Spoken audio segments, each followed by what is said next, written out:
তো আজকে যে টপিকটা নিয়ে আলোচনা করব সেটা হচ্ছে তোমাদের যে সমস্ত ছাত্রছাত্রীরা এক্সপো এবং বুকলেট নিয়ে বুকলেটের ফর্ম ফিল আপ করছো। তোমাদের লাস্ট ডেট কিন্তু 30শে জুন, ঠিক আছে? মেনলি তোমাদের 30শে জুন। তো তোমাদের দুটো কোশ্চেন আছে, সেটা হচ্ছে তোমাদের যে সমস্ত ভাই বোনেরা র্যাঙ্ক কার্ড কবে পাবলিশ হবে, র্যাঙ্ক কার্ড ডেট এবং কাউন্সিলিং ডেট, ঠিক আছে? তো এই দুটো টপিক নিয়ে আজকে ডিসকাস করব। তার আগে তোমরা যদি আমার অফিসিয়াল হোয়াটসঅ্যাপ গ্রুপ এবং যে টেলিগ্রাম গ্রুপে যদি না জয়েন হয়ে থাকো তো অবশ্যই জয়েন করে যাবে, ঠিক আছে? কেননা রেগুলার আপডেট পেতে এবং রেগুলার ইনফরমেশান পেতে তোমরা আমার এই চ্যানেলকে অবশ্যই ফলো করো, ঠিক আছে? তো চলো শুরু করা যাক আজকের টপিক। তো দেখো, বলতে গেলে তোমাদের যে সমস্ত ভাই বোনেরা র্যাঙ্ক কার্ড যেটা বলছো, র্যাঙ্ক কার্ড ডেট, সেটা হচ্ছে র্যাঙ্ক কার্ড মিনস হচ্ছে মেরিট লিস্ট, ঠিক আছে? তোমাদের যে তোমরা যখন তোমাদের ফর্ম ফিল আপ হচ্ছে, মেনলি তোমাদের ফর্ম ফিল আপ হচ্ছে 30শে জুন। তোমরা তোমাদের ডেট এক্সটেন্ড হয়ে যেতে পারে বা এটা বাড়াতে পারবে, কিন্তু কোনো চ্যানেল বলছে এটা বাড়াবে, তো সেই ক্ষেত্রে কোনো আর হবে না। এটাই হচ্ছে লাস্ট ডেট, আর এইটার আর স্টেট কাউন্সিলিং বাড়াবে না। কারণ হচ্ছে জুলাই মাসের মধ্যে স্টেট কাউন্সিলিং সমস্ত রেজাল্ট পাবলিশ করবে। কারণ হচ্ছে জুলাই মাসের জুনের এন্ডে, মানে জুনের এন্ড মানে 30 তারিখ হচ্ছে লাস্ট, মানে জুনের শেষ। তারপরে পরের মাস হচ্ছে জুলাই মাস পড়ে যাচ্ছে। তো সেই ক্ষেত্রে ধরা যেতে পারে যে তোমার ডেট আর বাড়াবে না, ঠিক আছে? এটা বাড়ানোর পর তোমার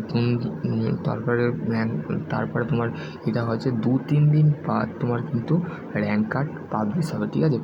তুমি ফর্ম ফিল আপ করার পর তোমার র্যাঙ্ক কার্ড বা যেটাকে আমরা মেরিট লিস্ট বলে থাকি, ঠিক আছে?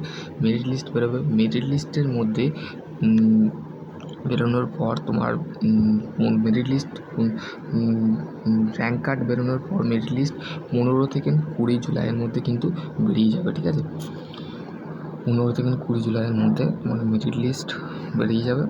তো সেই ক্ষেত্রে তোমাদের ধরা যেতে পারে যে সমস্ত ছাত্রছাত্রীরা এখনও পর্যন্ত ফর্ম ফিল আপ করোনি, ফর্ম ফিল আপের ডেট কিন্তু আর পিছোবে না, আর আগাবেও না এবং বাড়বে না, ঠিক আছে? এক্সটেন্ডও হবে না, ঠিক আছে? স্টেট কাউন্সিলিং সেটা কিন্তু অফিসিয়ালি ইমেল করে আমাকে বলে দিয়েছে। তো সেই ক্ষেত্রে আমি তোমাদের ঘরে বলবো যে তোমরা অনেক দাদা, অনেক ইউটিউবার তোমাদের বলবে যে তোমাদের ডেট বেড়ে যাবে। অনেক ইউটিউবার বলবে যে তোমার যে সমস্ত ইনফরমেশান যেগুলো আমি স্টেট কাউন্সিলিং থেকে অফিসিয়ালিভাবে পাই, বা একটু আগে আমি দেখছিলাম স্টেট কাউন্সিলিংয়ের যে গ্রুপ আছে আমার কাছে, সেই গ্রুপে আমি দেখছিলাম যে সমস্ত ছাত্রছাত্রীর যে বিভ্রান্ত কোশ্চেন টিচারকে করছে। সেই ক্ষেত্রে তোমাদের কবে রেজাল্ট বেরোবে, কবে বেরোবে, অমুক তমুক হ্যান ত্যান যে কোশ্চেনগুলো করছে সেগুলো করা বন্ধ করো, ঠিক আছে? এবং হচ্ছে তারপর হচ্ছে মেরিট লিস্ট বেরোনোর পর র্যাঙ্ক কার্ড বেরোনোর পর তোমাদের বেরোবে। তারপর তোমাদের 30শে জুন তোমাদের যদি ফর্ম ফিল আপ কমপ্লিট করার পর তোমার কিন্তু একটা র্যাঙ্ক কার্ড বা যেটাকে আমরা পাতি ভাষায় মেরিট লিস্ট বলে থাকি, ঠিক আছে? মেরিট লিস্টে তোমার নাম থাকবে, তোমার সমস্ত কিছু ডিটেল থাকবে, তুমি কত র্যাঙ্ক করলে সেটা তোমার থাকবে, ঠিক আছে? তো দেন তারপরে তোমার কাউন্সিলিংয়ের করার জন্যে কাউন্সিলিংটা কি, কাউন্সিলিংয়ের ডেট হচ্ছে 15 থেকে ওই মেরিট লিস্ট বেরোনোর পর, দেন মেরিট লিস্ট 15 থেকে 20 জুলাইয়ের মধ্যে যদি মেরিট লিস্ট বেরিয়ে যায়, তাহলে ধরা যেতে পারে 2-3 দিন বাদ কিন্তু তারপরে তুমি কলেজ ছাড়াবে। কোনটা তোমার বাড়ির কাছে কোন কলেজ আছে, তারপরে তোমার কতটা ডিস্টেন্স এরিয়ার মধ্যে কলেজ আছে, প্রত্যেকটা কলেজ সাজাবে। সাজানোর পর তুমি ট্রেড ডিপার্টমেন্ট সাজাবে। 5টা ডিপার্টমেন্ট সাজালে, 5টা ডিপার্টমেন্ট সাজানোর পর সিলেক্ট করলে দেন তুমি তারপরে তুমি কলেজ সিলেক্ট করলে, তারপরে তোমার কাউন্সিলিং, ফার্স্ট কাউন্সিলিং হলো, তারপর সেকেন্ড কাউন্সিলিং হবে, ডকুমেন্ট ভেরিফিকেশান হবে, তোমার সমস্ত কিছু মেরিট লিস্ট চেক করানো হবে। তারপর আরও সমস্ত 4টে কাউন্সিলিংয়ের পরই কিন্তু তোমাদের বলতে গেলে তোমরা অ্যাডমিশান নিতে পারবে, ঠিক আছে? তো সেই ক্ষেত্রে পুরো ইউটিউবারের কথা মাথায় না নিয়ে তুমি আমার চ্যানেলকে ফলো করো, দেখবে তোমার 100 to 100%। কেননা আমি কাউকে টোক্কা দিতে চাই না, কাউকে বলতে চাই না। তো সেই ক্ষেত্রে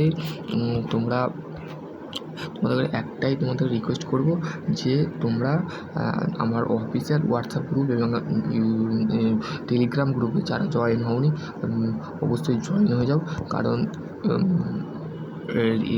রেগুলার তোমরা একটা চ্যানেল পেয়েছো শুভজিৎ দাস, তো সেই ক্ষেত্রে তোমাদের শুভজিৎ দাদা তোমাদের ঘরে যদি কাউন্সেলিং নিয়ে যদি তোমরা ভিডিও চাও, তো সেই রিগার্ডিং আমি ভিডিও বানিয়ে দেবো, যে কীভাবে তুমি কাউন্সেলিং করবে।